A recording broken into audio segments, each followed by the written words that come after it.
जय हिंद दोस्तों, स्वागत है आप सभी का आपके अपने परिवार द लॉजिकल साइंस में। मैं हूं आलोक सिंह आतिश और आज के इस वीडियो सेशन से हम लोग अपने एक नए सेशन की शुरुआत करने जा रहे हैं। जी हाँ दोस्तों, आप सबों का बहुत ही ज़्यादा डिमांड था कि सर ग्रुप डी के लिए साइंस न्यूमेरिकल चैप्टर वाइज करा दो, तो बिल्कुल आज से हम लोग साइंस न्यूमेरिकल को भी चैप्टर वाइज करेंगे। और उस कड़ी में हम लोग पहले डिस्कस करने वाले हैं मोशन एंड टाइम से संबंधित पूछे गए न्यूमेरिकल क्वेश्चन की।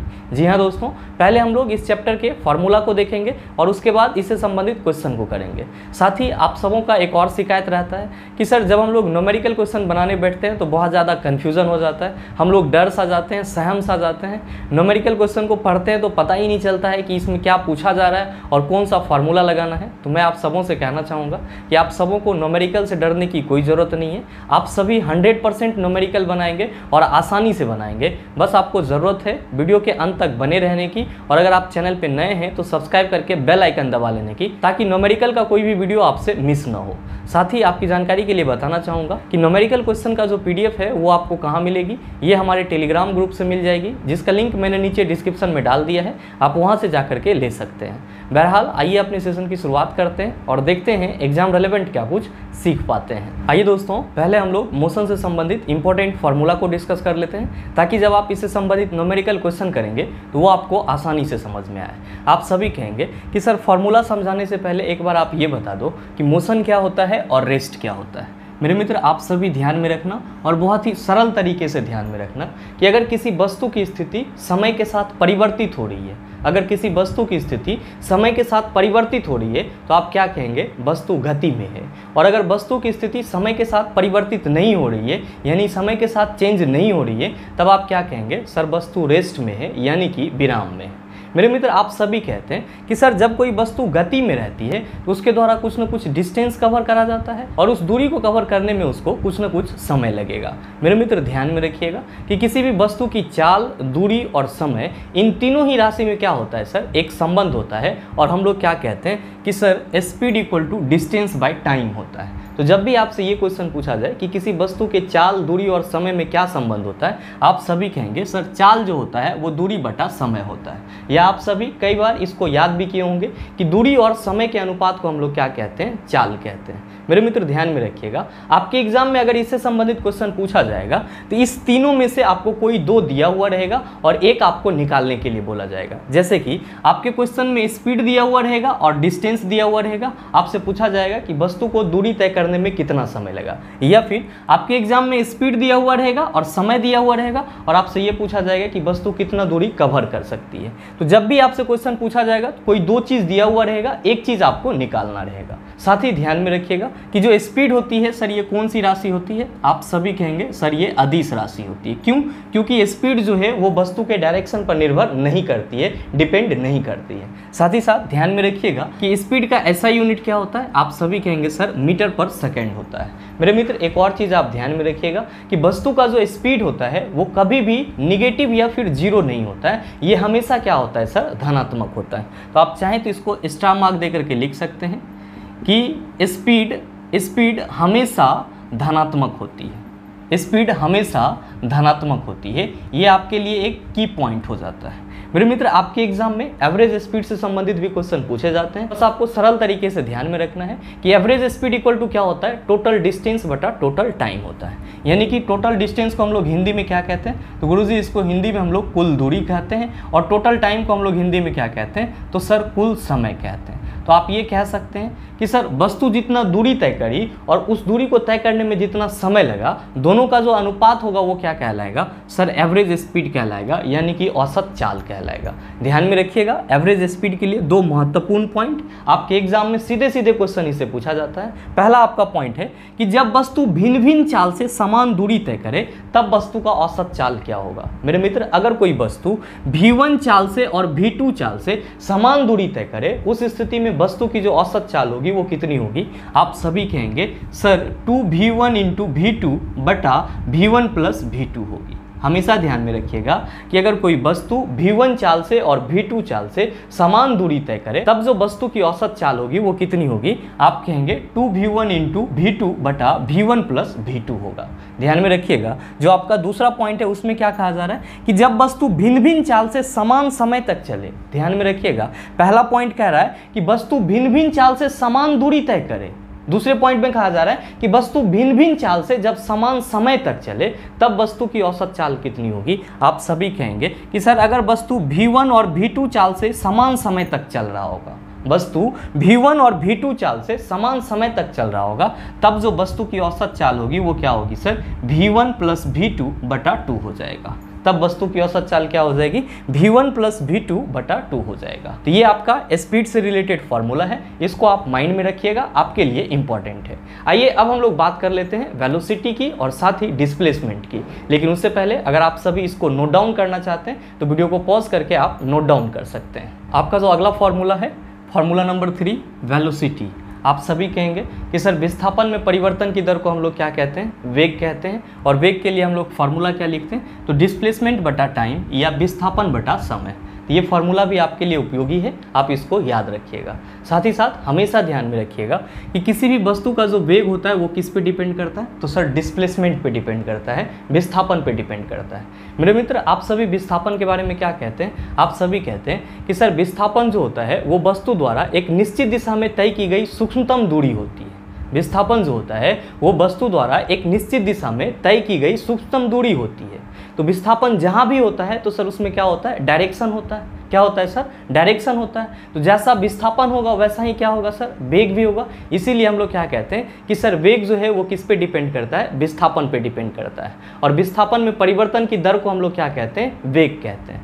मेरे मित्र ध्यान में रखिएगा कि वेग का ऐसा यूनिट क्या होता है, तो सर जो स्पीड का ऐसा यूनिट होता है वही वेग का भी ऐसा यूनिट होता है। साथ ही साथ आप ध्यान में रखिएगा कि वेग जो है ये क्या है सर, सदिश राशि है। क्या है सर, सदिश राशि है। क्यों, क्योंकि विस्थापन जो है वो क्या है सर, सदिश राशि है। और वेग और विस्थापन दोनों को ही रिप्रेजेंट करने के लिए हमको किसकी जरूरत होती है, तो सर डायरेक्शन और मैग्नीट्यूड दोनों की जरूरत होती है, यानी कि दिशा और परिमाण दोनों की जरूरत होती है। मेरे मित्र ध्यान में रखिएगा एक और खास बात, अभी जस्ट आपने देखा कि जो किसी भी वस्तु का चाल होता है वो हमेशा धनात्मक होता है, यानी कि वस्तु का जो चाल है वो ऋणात्मक और जीरो नहीं होता है। जबकि किसी वस्तु का जो वेग होता है वो धनात्मक भी होता है, ऋणात्मक भी होता है और जीरो भी होता है। और ये भी आपके लिए क्या है सर, एक की पॉइंट है। तो ध्यान में रखिएगा कि वस्तु का वेग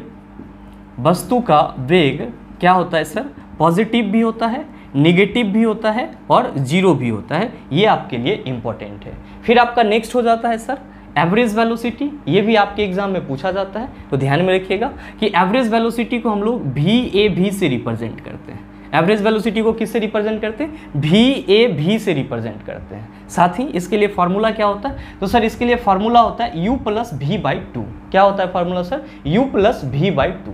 आप कहेंगे U क्या है और V क्या है। मेरे मित्र ध्यान में रखिएगा कि U को हम लोग प्रारंभिक वेग कहते हैं। क्या कहते हैं, प्रारंभिक वेग कहते हैं। ये किसी वस्तु के प्रारंभिक वेग को किससे रिप्रेजेंट करते हैं, U से रिप्रेजेंट करते हैं। और V जो है ये वस्तु का क्या कहलाता है, अंतिम वेग कहलाता है। क्या कहलाता है, अंतिम वेग, यानी कि फाइनल वेलोसिटी कहलाता है। तो एवरेज वेलोसिटी इक्वल टू आप ये भी कह सकते हैं कि सर प्रारंभिक वेग प्लस अंतिम वेग बटा 2 जो है वो क्या होता है, औसत वेग होता है। साथ ही ध्यान में रखिएगा त्वरण के लिए क्या फार्मूला होता है, तो सर त्वरण के लिए फार्मूला होता है वेग में परिवर्तन बटा समय।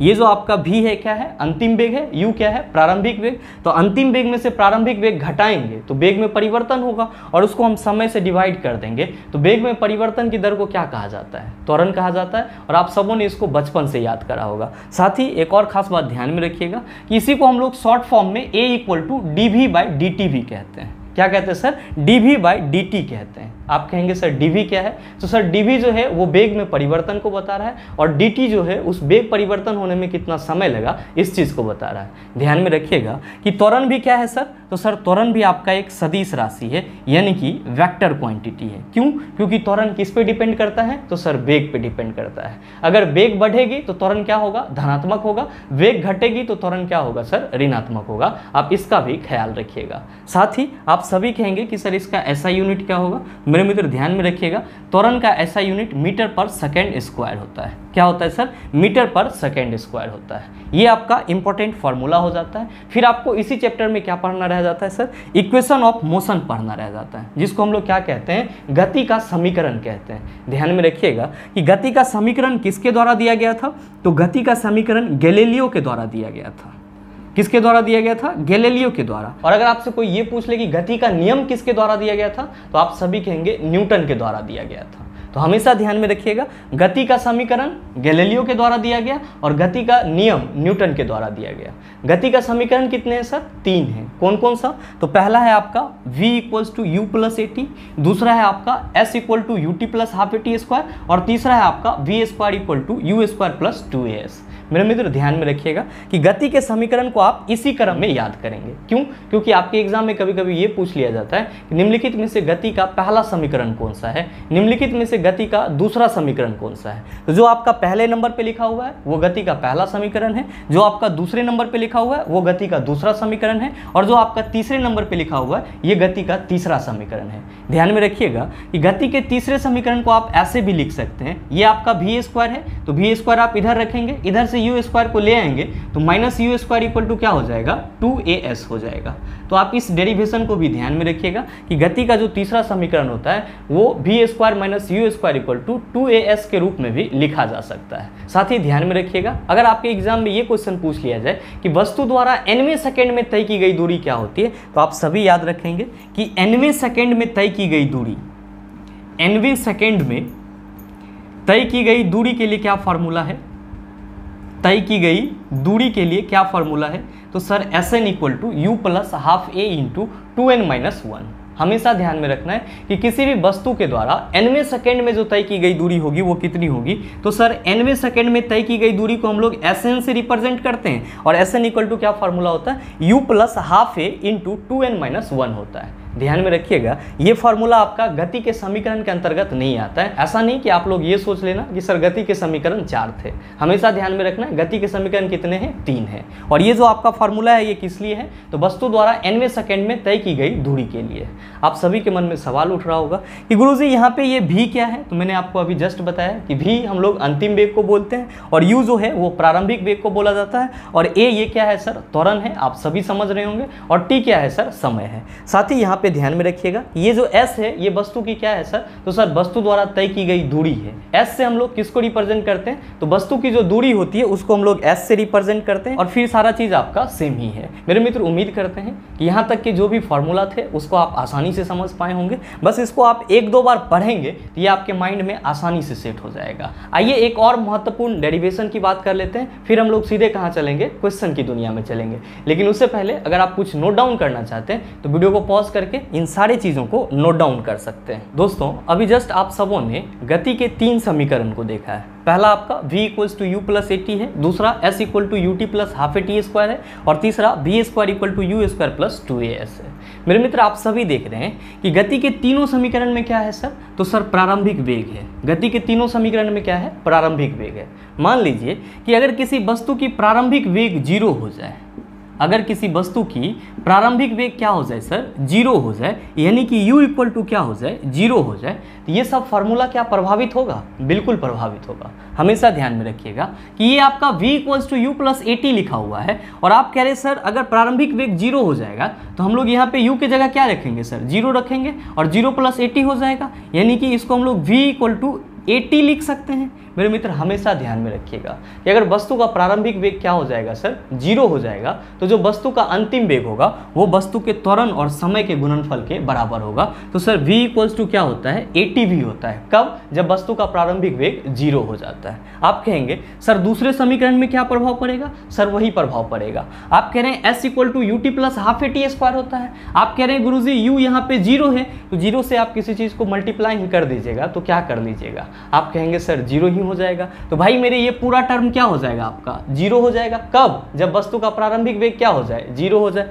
तो आप कहेंगे सर ये s इक्वल टू क्या हो जाएगा, हाफ AT² हो जाएगा। s इक्वल टू क्या हो जाएगा, हाफ AT² हो जाएगा। और ध्यान में रखिएगा कि ये जो आपका गति का तीसरा समीकरण है, यहाँ भी क्या है सर, तो सर यहाँ भी प्रारंभिक वेग है। तो अगर प्रारंभिक वेग क्या हो जाए, जीरो हो जाए, तो ये जो आपका तीसरा समीकरण है ये क्या हो जाएगा, तो sir v² equal to 2as हो जाएगा। मैं यही चीज़ आपको बताना चाहता था कि अगर किसी वस्तु की प्रारंभिक वेग जीरो हो जाए तो v इक्वल्स टू AT हो जाएगा, s equal to half AT² हो जाएगा और v² इक्वल टू क्या हो जाएगा, 2as हो जाएगा। मेरे मित्र, आपके एग्जाम में इस गति के समीकरण से एक और क्वेश्चन पूछा जाता है। क्वेश्चन रहता है आपका कि गति का प्रथम समीकरण निम्नलिखित में से किस दो भौतिक राशि के बीच में संबंध बताता है। आप सभी कहते हैं सर कंफ्यूज होते रहते हैं, पता ही नहीं चलता है, याद ही नहीं रह पाता है। मेरे मित्र, ज़्यादा टेंशन नहीं लेना है। ध्यान में रखिए कि यहाँ पे गति का जो पहला समीकरण है इसमें v equals to u plus AT लिखा हुआ है। ये जो आपका v है ये क्या है, आप कहेंगे सर ये वस्तु का वेग है। और इसके लास्ट में देखिए कि यहाँ पे क्या है सर, t लिखा हुआ है। ये क्या है सर, समय है। तो हमेशा ध्यान में रखिएगा, पहला समीकरण वस्तु के वेग और समय के बीच संबंध बताता है। पहला समीकरण किसके बीच संबंध बताता है, तो वेग और समय के बीच संबंध बताता है। आप कहेंगे सर दूसरा समीकरण भी ऐसे ही होगा क्या, बिल्कुल सर। ध्यान दीजिएगा, यहाँ पे s लिखा हुआ है। तो अभी जस्ट मैंने आपको क्या बताया कि सर ये तय की गई दूरी होती है, या फिर इसी को हम लोग स्थिति बोलते हैं। तो यहाँ पे हम लोग क्या लिख दे रहे हैं सर, स्थिति लिख दे रहे हैं। और इधर देखिए कि यहाँ पे क्या है लास्ट टर्म में, आप कहेंगे सर समय है। तो मेरे मित्र हमेशा ध्यान में रखिएगा, दूसरा समीकरण होता है वो वस्तु की स्थिति और समय के बीच संबंध बताता है। और साथ ही साथ आप ये भी ध्यान में रखिएगा कि जो आपका तीसरा समीकरण है ये किस दो भौतिक राशि के बीच में संबंध बताता है। आप सभी कहेंगे कि सर यहाँ पे तो भी है, यानी कि ये वेग हो गया। और अभी जस्ट आपने बताया है कि s जो है वो किसके लिए होता है सर, तो स्थिति के लिए होता है। तो गति का जो आपका तीसरा समीकरण है वो वस्तु के वेग और स्थिति के बीच में संबंध बताता है। गति का तीसरा समीकरण वस्तु के वेग और स्थिति के बीच में संबंध बताता है। और ध्यान में रखिएगा, अगर ये सारे फार्मूला आपके माइंड में रहता है तो मेरे ख्याल से इस चैप्टर से जो भी क्वेश्चन पूछे गए हैं और जो क्वेश्चन पूछे जाएंगे उसका जवाब आसानी से दे सकते हैं। बस आपको थोड़ा सा यहाँ पे समझना है कि क्वेश्चन में ये सारे फार्मूला का इम्प्लीमेशन कैसे होगा। आइए चलते हैं हम लोग अपने क्वेश्चन की दुनिया में। लेकिन उससे पहले अगर आप कुछ नोट डाउन करना चाहते हैं तो वीडियो को पॉज करके इन सारी चीज़ों को नोट डाउन कर सकते हैं। आपका जो पहला क्वेश्चन है आज के इस सेशन का, क्वेश्चन नंबर 1, क्या पूछा जा रहा है आपसे पूछा जा रहा है कि किरण 90 मीटर लंबे पुल में तैरती है एक छोर से दूसरे छोर तक, फिर वहां से वापस उसी सीधे पथ पर तैरकर वह 2 बार में 360 मीटर की दूरी तय करती है। किरण का औसत वेग ज्ञात करें। आपसे क्वेश्चन पूछा जा रहा है कि किरण नाम की कोई लड़की है जो कि 90 मीटर लंबे पुल में क्या करती है सर, तैरती है एक छोर से दूसरे छोर तक। और फिर क्या कहा जा रहा है कि ये ऐसा 2 बार करती है, और जब ये 2 बार तैरती है तो कुल डिस्टेंस कितना कवर करती है, 360 मीटर की। तो किरण का औसत वेग क्या होगा। मेरे मित्र, जब भी आपसे औसत वेग पूछा जाए और क्वेश्चन में प्रारंभिक वेग और अंतिम वेग की चर्चा ना हो तो आप सभी क्या कहेंगे, आप सभी कहेंगे कि सर जिस तरह हम लोग औसत चाल निकालते हैं कुल दूरी बटा समय, ठीक उसी तरह औसत वेग क्या हो जाएगा सर, कुल विस्थापन बटा समय। क्या हो जाएगा, कुल विस्थापन बटा समय। कब सर, जब हमारे क्वेश्चन में वस्तु के प्रारंभिक वेग और अंतिम वेग का चर्चा नहीं करा हो। तो यहाँ पे औसत वेग क्या होगा, कुल विस्थापन बटा समय हो जाएगा। क्वेश्चन क्या कह रहा है सर, क्वेश्चन कह रहा है कि किरण नाम की कोई एक लड़की है जो कि 90 मीटर लंबे पुल पर क्या कर रही है सर, तो सर 90 मीटर लंबे पुल पर इसका ये मान लेते हैं सर इनिशियल पॉइंट है, यहाँ से यानी कि इस छोर से ये इस छोर पे जा रही है, और फिर इस छोर से ये फिर कहाँ पे आ रही है सर, इस छोर पे आ रही है। और ऐसा ये कितने बार कर रही है, तो सर 2 बार कर रही है। और यह 2 बार घुरा फिरी करने के चक्कर में ये टोटल कितना डिस्टेंस कवर कर ले रहा है, तो सर 360 मीटर की डिस्टेंस कवर कर ले रहा है। आपसे पूछा जाएगा एक औसत वेग क्या होगा, तो आप कह रहे सर औसत वेग कुल विस्थापन बटा समय होगा, तो हमको निकालना क्या पड़ेगा, तो सर इसका विस्थापन निकालना पड़ेगा। मेरे मित्र, आप सभी ने कई बार पढ़ा होगा कि जब वस्तु अपने प्रारंभिक स्थिति पर फिर से रिटर्न आ जाती है, क्या पढ़ा होगा कि जब वस्तु अपने प्रारंभिक स्थिति पर यानी कि अपने इनिशियल पॉइंट पर फिर से रिटर्न आ जाती है, तब वस्तु का जो विस्थापन होता है वो क्या होता है, तो सर बड़ा वाला लड्डू होता है, यानी कि 0 होता है। तो किरणों तो वही ना कर रही है, यहां से यहां जा रही है, और फिर यहां से फिर यहां आ रही है, एक बार और जा रही है, और फिर यहां से यहां आ जा रही है। तो सर दोनों कंडीशन में कहां पहुंच जा रही है, तो सर अपने इनिशियल पॉइंट पे यानी कि प्रारंभिक बिंदु पे पहुंच जा रही है। कहाँ पे पहुंच जा रही है सर? प्रारंभिक बिंदु पे पहुंच जा रही है। तो जब कोई वस्तु कुछ दूरी तय करने के बाद अपने प्रारंभिक स्थिति पर पहुंच जाती है तब उसका विस्थापन 0 हो जाता है। तो किरणों का विस्थापन कितना होगा? तो सर जी विस्थापन एकर हो जाएगा 0। तो औसत वेग कितना होगा? आप कहिएगा सर 0 बटा समय, तो क्या हो जाएगा सर? 0 मीटर पर सेकेंड। आंसर क्या होगा? आप कहेंगे ऑप्शन नंबर ए हो जाएगा। हमेशा ध्यान में रखना है कि क्वेश्चन में अगर प्रारंभिक वेग और अंतिम वेग का चर्चा ना हो तो जो आपका औसत वेग होगा वो क्या होगा? तो सर कुल विस्थापन बटा समय होगा। और अगर प्रारंभिक वेग और अंतिम वेग रहेगा तो क्या होगा सर? प्रारंभिक वेग प्लस अंतिम वेग बटा 2 क्या हो जाएगा? वस्तु का औसत वेग हो जाएगा।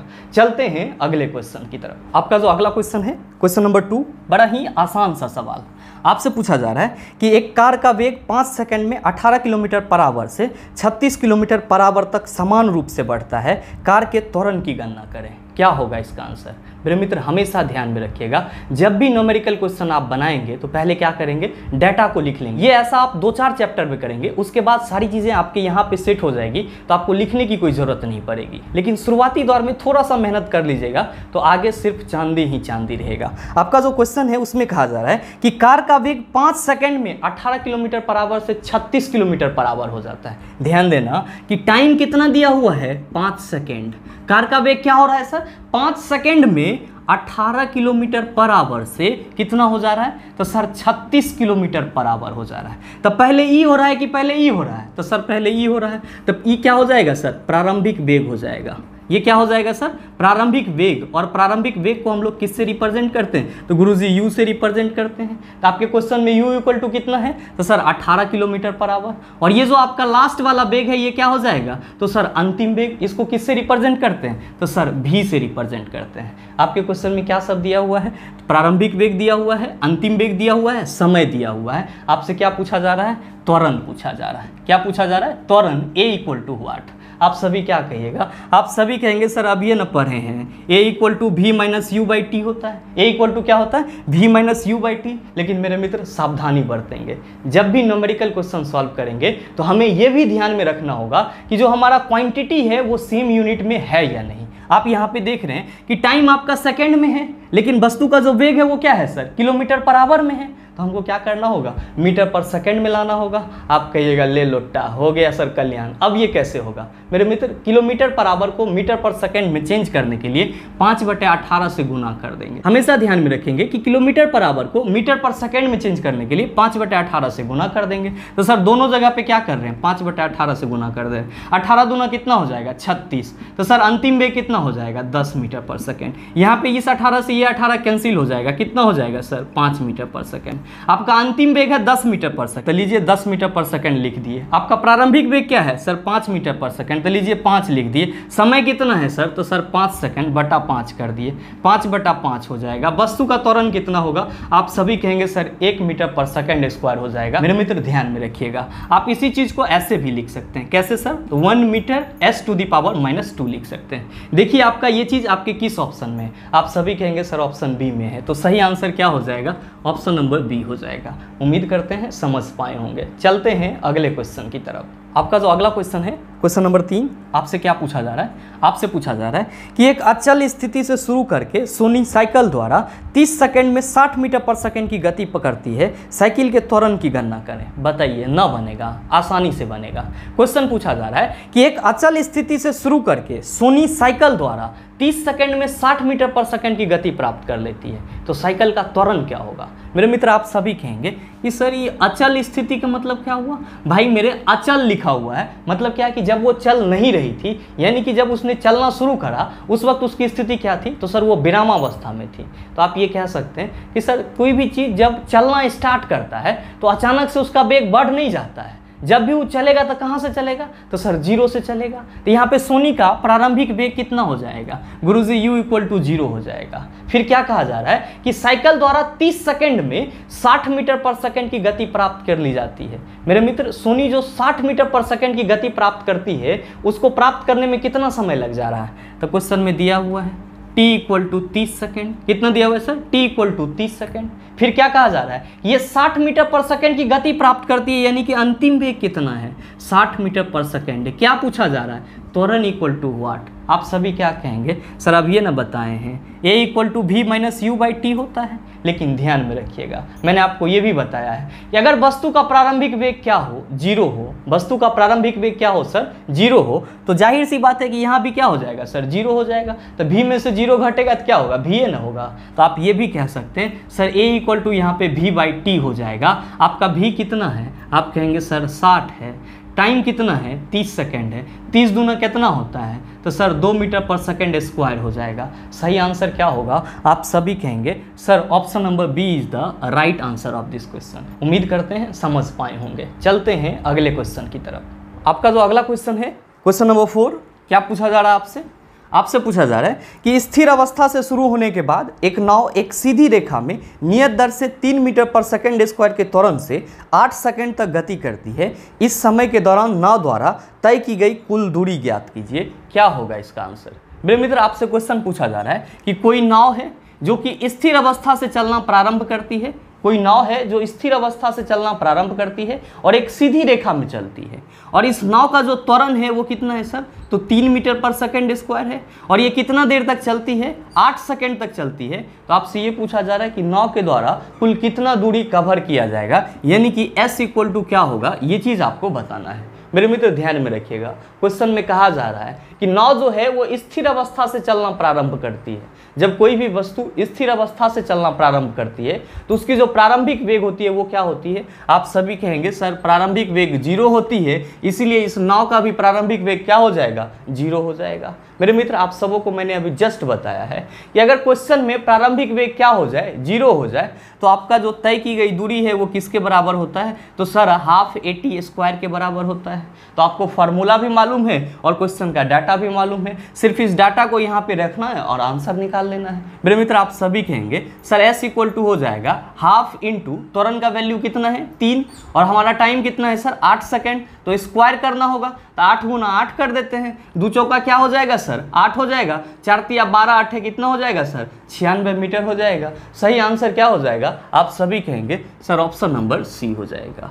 उम्मीद करते हैं समझ पाए होंगे। चलते हैं अगले क्वेश्चन की तरफ। आपका जो अगला क्वेश्चन है क्वेश्चन नंबर 5, क्या पूछा जा रहा है आपसे पूछा जा रहा है कि एक कार 5 सेकंड में 1 मीटर पर सेकंड स्क्वायर के एक समान त्वरण से चलकर 5 मीटर पर सेकंड से 10 मीटर पर सेकंड की गति से चल रही है। इस समय में कार द्वारा तय की गई दूरी ज्ञात करें। क्या होगा इसका आंसर। मेरे मित्र आपसे क्वेश्चन पूछा जा रहा है कि कोई कार है जिसका जो त्वरण है वो कितना है सर, 1 मीटर पर सेकंड स्क्वायर है, और ये कार एक समान त्वरण यानी कि 1 मीटर पर सेकंड स्क्वायर के त्वरण से चलना शुरू करती है, और 5 सेकंड में यानी कि t इक्वल टू कितना है सर 5 सेकंड, 5 सेकंड में इसका वेग क्या हो जा रहा है, तो सर ये कार का वेग 5 मीटर पर सेकंड से 10 मीटर पर सेकंड हो जा रहा है। 5 सेकंड बाद जब कार ये आपका 1 मीटर पर सेकंड स्क्वायर के त्वरण से चलना शुरू करती है, तो 5 सेकंड बाद इसका वेग 5 मीटर पर सेकंड से 10 मीटर पर सेकंड हो जा रहा है। तो आपसे पूछा जा रहा है कि कार द्वारा तय की गई दूरी क्या होगी, यानी कि s इक्वल टू व्हाट। आप सभी कहेंगे सर हम सबों को मालूम है कि s equal to UT plus half AT square होता है। बिल्कुल सर, बस क्या करना है सर, तो जो डेटा दिया हुआ है उसको यहाँ पे पुट करना है। लेकिन डाटा कैसे पता चलेगा, इसमें कौन क्या है। मेरे मित्र ध्यान दीजिएगा, क्वेश्चन में पहले ही क्लियर कर दिया गया है कि कार का त्वरण कितना है, तो सर कार एक समान त्वरण से चल रहा है, यानी कि 1 मीटर पर सेकंड स्क्वायर के त्वरण से चल रहा है। तो त्वरण तो आपको निकालना नहीं है, त्वरण आपको मिल गया। नेक्स्ट समय कितना दिया हुआ है सर 5 सेकंड, तो t भी आपको मिल गया। अब बचा क्या रह जाता है, तो सर प्रारंभिक वेग बचा हुआ रह जाता है। लेकिन आपके क्वेश्चन में क्या दिया हुआ है कि कार का जो वेग है वो 5 मीटर पर सेकंड से कितना हो जा रहा है सर 10 मीटर पर सेकंड हो जा रहा है। यानी कि कार जब चलना शुरू करा तब उसका वेग कितना था 5 मीटर पर सेकंड, और 5 सेकंड बाद ये कितना हो गया 10 मीटर पर सेकंड। लेकिन त्वरण क्या है, फिक्स है, निश्चित है। मेरे मित्र ध्यान दीजिएगा, जो कार का पहला वेग होगा वो क्या होगा, आप सभी कहेंगे सर ये प्रारंभिक वेग हो जाएगा, और ये जो दूसरा वेग है ये क्या हो जाएगा, तो सर कार का अंतिम वेग हो जाएगा। भाई मेरे हमको अंतिम वेग से तो कोई लेना देना है नहीं, किससे लेना देना है, प्रारंभिक वेग से लेना देना है। तो हम लोग क्या कहेंगे, हम लोग कहेंगे कि सर s इक्वल टू हो जाएगा, u के जगह किसका वैल्यू रखेंगे 5 रखेंगे सर, और t के जगह क्या रखाएगा सर 5 ही रखाएगा, क्योंकि समय भी कितना है 5 ही सेकंड है। फिर आपका प्लस हो जाएगा हाफ, एक्सेलरेशन कितना दिया हुआ है, तो सर 1 मीटर पर सेकंड स्क्वायर, तो लीजिए 1 रख देते हैं, और समय सर 5 ही है, तो 5 गुना 5 हो जाएगा। मेरे मित्र ध्यान दीजिएगा, जब आप इसको सॉल्व करेंगे तो आप सभी कहेंगे सर ये 25 हो जाएगा, प्लस यहाँ भी 25 बटा कितना हो जाएगा 2। जब आप इसको डिवाइड करेंगे तो ये हो जाएगा आपका 12.5। जब आप इसको जोड़ेंगे तो आप कहेंगे सर 37.5 मीटर आंसर हो जाएगा। यानी कि आपके इस क्वेश्चन का सही आंसर क्या हो जाएगा, आप सभी कहेंगे sir option number B is the right answer of this question. आप में से बहुत सारे मित्र सोच रहे होंगे कि सर इस अंतिम वेग का कोई यूज नहीं हुआ। मेरे भाई, अगर आपके क्वेश्चन में एक समान त्वरण का जिक्र नहीं किया हुआ रहता तब हम इस अंतिम वेग के सहारे क्या करते, त्वरण निकालते। लेकिन क्वेश्चन में पहले ही कहा जा रहा है कि कार जो है वो एक समान त्वरण से गति कर रही है, इसीलिए यहाँ पे अंतिम वेग का कोई यूज नहीं हुआ। उम्मीद करते हैं समझ पाए होंगे। चलते हैं अगले क्वेश्चन की तरफ। आपका जो अगला क्वेश्चन है, क्वेश्चन नंबर 6, क्या पूछा जा रहा है आपसे? आपसे पूछा जा रहा है कि एक बस विश्रामावस्था से चलना शुरू करती है और नियत त्वरण से एक पहाड़ी से उतरती है। यदि 10 सेकंड में 200 मीटर की दूरी तय करती है, इसका त्वरण क्या है? आपसे क्वेश्चन पूछा जा रहा है कि एक बस विश्रामावस्था से चलना शुरू करती है, तो भाई रे पहले ही क्या हो जाएगा सर, जब विश्रामावस्था यानी कि स्थिर अवस्था से चलना शुरू कर रही है, इसका जो प्रारंभिक वेग होगा वो क्या होगा, 0 होगा। तो सर आप क्या लिख सकते हैं, u = 0 हो जाएगा। फिर कहा जा रहा है कि और नियत त्वरण से एक पहाड़ी से उतरती है, यदि 10 सेकंड में 200 मीटर की दूरी तय करती है। बस जब विश्रामावस्था से चलना शुरू कर रही है तो 10 सेकंड में 200 मीटर की दूरी कवर कर रही है। आपसे पूछा जा रहा है कि बस का त्वरण क्या होगा, यानी कि आपके क्वेश्चन में t कितना दिया हुआ है सर, 10 सेकंड दिया हुआ है। कितना दिया हुआ है, 10 सेकंड। और बस के द्वारा कितना दूरी कवर किया जा रहा है, तो सर 200 मीटर की दूरी कवर किया जा रहा है। और आपसे पूछा जा रहा है कि एक्सेलरेशन क्या होगा, a = what। मेरे मित्र आप सभी देख रहे हैं u भी है, t भी है, और आपको क्या निकालना है, a निकालना है। आप सबों को मालूम है कि s = क्या लिखते हैं हम लोग, ut + ½ AT² लिखते हैं। क्या लिखते हैं, ut + ½ AT²। ध्यान रहे प्रारंभिक वेग 0 रहता है, तो सीधे हम लोग s = क्या लिखते हैं सर, ½ AT² लिखते हैं। मेरे मित्र ध्यान दीजिएगा, आपके क्वेश्चन में बस द्वारा तय की गई दूरी कितना है सर, 200 है, तो यहाँ पे हम लोग 200 = क्या लिखेंगे, ½। एक्सेलरेशन तो हमको निकालना ही है। टाइम कितना दिया हुआ है सर, 10 सेकंड, तो हम लोग 10 को यहाँ पे क्या कर रहे हैं सर, 2 बार लिख दे रहे हैं। ध्यान दीजिएगा, यहाँ से जब आप इसको कैंसिल करेंगे ये हो जाएगा 2 पंचे 10, और आपका ये हो जाएगा सर 200 = 10 पचे 50, 50 × a। जब आप इसको और सॉल्व करेंगे तो आप कहेंगे सर 50 चौका 200 हो जाएगा, और a = कितना हो जाएगा, तो सर a = 4 मीटर/सेकंड² हो जाएगा। यानी कि जो बस का त्वरण होगा वो कितना होगा, आप सभी कहेंगे sir option number a is the right answer of this question. उम्मीद करते हैं समझ पाए होंगे। चलते हैं अगले क्वेश्चन की तरफ। आपका जो अगला क्वेश्चन है, क्वेश्चन नंबर 7, क्या पूछा जा रहा है आपसे? आपसे पूछा जा रहा है कि यदि एक कार अपने प्रारंभिक स्थिति से 20 सेकंड में 144 किलोमीटर/आवर घंटा की गति तक समान रूप से त्वरित होती है, तो यह कितनी दूरी तय करेगी? आपसे क्वेश्चन पूछा जा रहा है कि यदि कोई कार अपने प्रारंभिक स्थिति से चलना शुरू करता है और 20 सेकंड बाद 144 किलोमीटर/आवर की गति प्राप्त कर लेता है, तो इस कार द्वारा तय की गई दूरी क्या होगी? मेरे मित्र आप सभी कहेंगे कि सर जब ये कार अपने आरंभिक स्थिति यानी कि प्रारंभिक बिंदु से चल रही है, तो इसका जो प्रारंभिक वेग होगा वो क्या हो जाएगा, 0 हो जाएगा। तो हम पहले ही लिख सकते हैं सर u = क्या हो जाएगा, 0 हो जाएगा। फिर क्वेश्चन में कहा जा रहा है कि जब ये प्रारंभिक स्थिति से चल रही है तो 20 सेकंड बाद 144 किलोमीटर/आवर की गति को प्राप्त कर लेती है। यानी कि टाइम कितना दिया हुआ है, तो सर 20 सेकंड दिया हुआ है। कितना किलोमीटर/आवर की गति प्राप्त करती है, तो सर 144 किलोमीटर/आवर। तो ये 144 किलोमीटर/आवर क्या हो जाएगा सर, कार का अंतिम वेग हो जाएगा। तो v = क्या हो जाएगा सर, 144 किलोमीटर/आवर हो जाएगा। मेरे मित्र ध्यान में रहे, जब भी न्यूमेरिकल बनाएंगे यूनिट सेम करेंगे। यहाँ पे टाइम किस में दिया हुआ है सर, सेकंड में दिया हुआ है, लेकिन आपका जो ये अंतिम वेग है वो किस में है सर, किलोमीटर/आवर में है। इसको चेंज करने के लिए क्या करेंगे, आप सभी कहेंगे सर 5/18 से गुना करेंगे। 8 8 कितना होता है, 44 से होता है, और 8 पंचे 40 हो जाएगा। यानी कि अंतिम वेग कितना हो जाएगा कार का, 40 मीटर/सेकंड हो जाएगा। आपसे पूछा जा रहा है कि कार द्वारा तय की गई दूरी क्या होगी, s = what। आप सभी कहेंगे कि सर s = होगा, जब प्रारंभिक वेग 0 है तो s = ½ AT² होगा। लेकिन मेरे मित्र आपके क्वेश्चन में त्वरण तो दिया ही नहीं गया है, तो आप सभी कैसे बनाएंगे, ध्यान में रखिएगा। जब हमारे क्वेश्चन में त्वरण नहीं दिया गया है तो हम क्या करेंगे, त्वरण को निकालेंगे। क्यों, क्योंकि आपको यहाँ पे प्रारंभिक वेग भी दिया हुआ है, अंतिम वेग भी दिया हुआ है, और प्रारंभिक वेग से अंतिम वेग होने में कितना समय लगा ये भी दिया हुआ है। तो आप सभी कहेंगे सर वेग में परिवर्तन की दर को त्वरण कहते हैं। यहाँ पे अंतिम वेग कितना है, 40,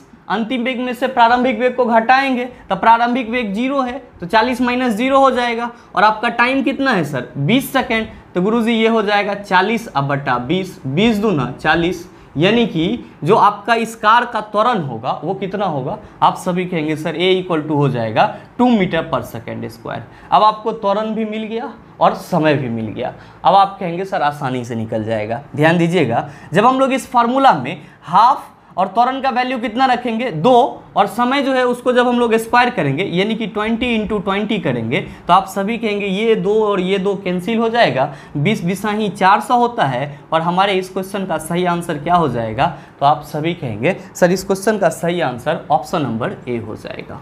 उम्मीद करते हैं आप समझ पाए होंगे। चलते हैं अगले क्वेश्चन की तरफ। आपका जो अगला क्वेश्चन है क्वेश्चन नंबर 8, क्या पूछा जा रहा है आपसे पूछा जा रहा है कि गति के समीकरणों के संबंध में निम्नलिखित में से कौन सा गलत है। आपको ऑप्शन दिया हुआ है 2as equal to U square minus V square, दूसरा ऑप्शन है s equal to ut plus half A T square, तीसरा ऑप्शन है 2as equal to V square minus U square और चौथा ऑप्शन है v equal to U plus A T.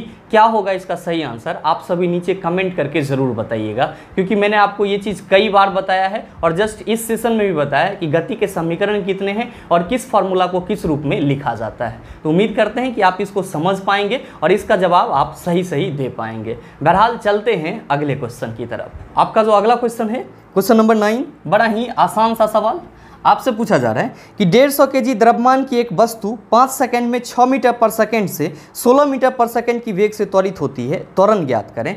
क्या होगा इसका आंसर। आपके क्वेश्चन में कहा जा रहा है कि कोई वस्तु है जिसका द्रव्यमान कितना है, तो सर इसका द्रव्यमान 150 केजी है। कितना है सर 150 केजी है। और फिर कहा जा रहा है कि इस वस्तु का वेग 5 सेकंड में, इस वस्तु का वेग 5 सेकंड में 6 मीटर पर सेकंड से कितना हो जा रहा है सर 16 मीटर पर सेकंड हो जा रहा है। तो आपसे पूछा जा रहा है इस वस्तु का त्वरण क्या होगा, a इक्वल टू व्हाट।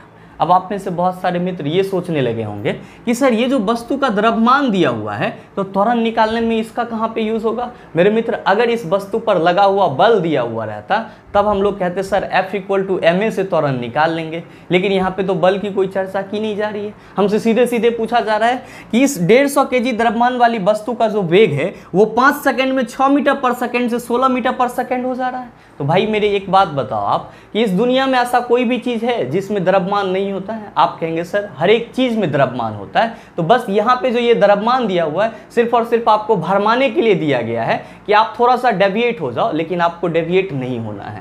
आप क्या कहेंगे, आप कहेंगे सर जब 5 सेकंड में इसका वेग 6 मीटर पर सेकंड से 16 मीटर पर सेकंड हो जा रहा है, इसका मतलब ये हुआ कि इस वस्तु का प्रारंभिक वेग कितना है 6 मीटर पर सेकंड, अंतिम वेग कितना है 16 मीटर पर सेकंड, और हमको मालूम है a इक्वल टू क्या होता है v minus U by T होता है। जब आप सारे वैल्यू को रखेंगे तो आप सभी कहेंगे कि सर 16 में से हम क्या करेंगे 6 को घटाएंगे और उसको किससे डिवाइड कर देंगे सर 5 से डिवाइड कर देंगे। तो जब 16 में से 6 जाएगा तो 10 बचेगा। अब 5 दूना कितना हो जाएगा सर 10, यानी कि इस वस्तु का त्वरण कितना होगा। आप सभी कहेंगे सर 2 मीटर पर सेकेंड स्क्वायर। तो सही आंसर क्या हो जाएगा, आप कहेंगे option number C is the right answer of this question. उम्मीद करते हैं समझ पाए होंगे। चलते हैं अगले क्वेश्चन की तरफ। आपका जो अगला क्वेश्चन है क्वेश्चन नंबर 10, आपसे क्या पूछा जा रहा है, आपसे पूछा जा रहा है कि चाल, दूरी और समय का सही संबंध डैश है।